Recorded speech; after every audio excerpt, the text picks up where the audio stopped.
국회에서는 아침 8시부터 예결위 추경 조정 소위가 계속 진행 중입니다.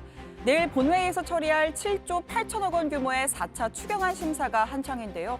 보통 이 소위는 비공개로 열리기 때문에 카메라가 여야의 인사말만 살짝 담았습니다. 제1차 추경 예산 조정 소위원회를 개최하겠습니다. 국민들께 작지만 소중한 준비 같은 역할이 되었으면 좋겠습니다. 후에 저희가 살피겠습니다만 또 한편에서는 출석 집회를 가급적이면 많이 해한다라고 하는 신속하게 심사하는 데 최선을 다하겠습니다. 심사를 해서 재정 부담이나 국민 부담을 최소화하면서 코로나 때문에 어려움을 겪고 필요한 도움을 드릴 수 있도록 좋은 심사 결과를 만들어 노력하겠습니다. 고맙습니다. 네, 국회에 주어진 시간 그리 많지 않습니다. 약속한 시간은 내일 오후 2시 본회의입니다. 일단 예결위 조정소위를 끝내고 나면 다시 예결위 전체 회의를 열고요. 최종적으로 정리한 결론을 명세서, 이른바 시트 작업을 해야 하는데 이 작업만 10시간 가까이 걸립니다. 기재부 공무원들도 아마 밤샘 각오를 했을 겁니다. 다만 첨예하게 갈리는 대목이 있습니다. 전 국민 2만 원 통신비 지원입니다. 정부는 통신비 지급 원활 유지를 강조하고 있지만 민주당 내에서조차 좀 논의가 필요하다라는 의견이 적지 않았습니다. 국민의힘은 통신비 예산 9,300억 원으로 차라리 독감 백신을 무료 접종하거나 돌봄비 지원 대상을 중고등학생까지 확대하자라는 대안을 제시했는데요. 뭐가 됐든 오늘 결론을 내야 같은 추경으로 묶여있는 2차 재난지원금의 추석 전 지급이 가능한 상황입니다. 지금 이 시간에도 소위 활동이 진행 중인데요. 중요한 것은 국회가 약속한 날짜에 제대로 통과시키고 정부는 신속하게 집행하는 것입니다. 여야의 작은 견해 차이가 국민의 절박함보다도 우선될 수는 없습니다. 돈을 주겠다는데도 국민의 58%가 반대하고 있고 심지어 민주당 내에서도 이재명 지사, 김경수 지사 또 다른 의원들까지 반대하고 있습니다. 대표가 그랬다고 대통령이 말씀하셨다고 고집하는 일이 없어야 내일 본회의에서 예산이 정상적으로 처리될 수 있을 것이라고 생각을 합니다.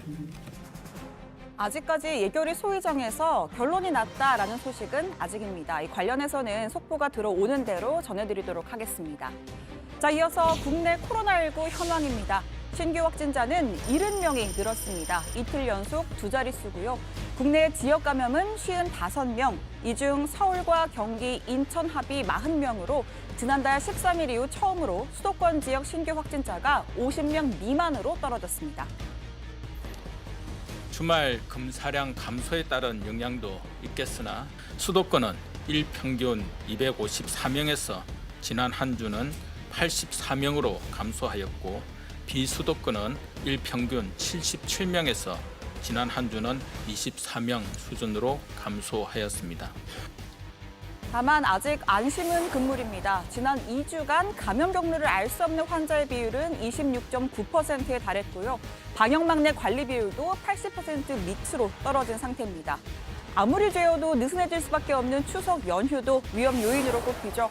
방역당국은 오는 금요일 추석 특별방역기간에 적용할 구체적인 방역 지침을 추가로 발표할 예정입니다.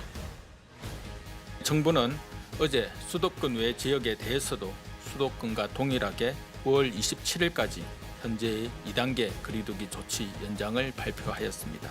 9월 27일 이후 9월 28일부터 10월 11일까지 2주간은 추석 특별 방역 기간이 예정되어 있습니다. 가을철 다시 코로나19의 유행을 맞을지 혹은 다시 생활 방역 체계로 전환할 수 있을지를 결정하게 될 중요한 분수령이 될 것입니다. 이런 가운데 오늘 개신교 양대 교단인 대한예수교 장로회 합동과 통합교단이 온라인 정기총회를 열었습니다. 수십 개의 안건 가운데 사랑제일교회 목사 전광훈 씨에 대한 이단 판정 여부가 눈길을 끄는데요. 그동안 전 씨는 비성경적인 행태, 하나님 꼼짝마, 하나님 까불면 나한테 죽어. 네, 그리고 이 최근에는 광복절 광화문 집회를 독려해 코로나19 재확산의 주범으로 꼽히는 등 한 달 후부터 난 목숨을 그야말로 던지겠습니다. 그때 가서는 저는 순교할 각오가 되어 있습니다. 네, 이렇게 주요 교단으로부터 이단성이 있다라는 지적을 받아왔습니다. 결론은 일러에 오늘 밤 늦게쯤 나올 것으로 보이는데요. 이 역시 내일 발제 때 다시 전해드리도록 하겠습니다.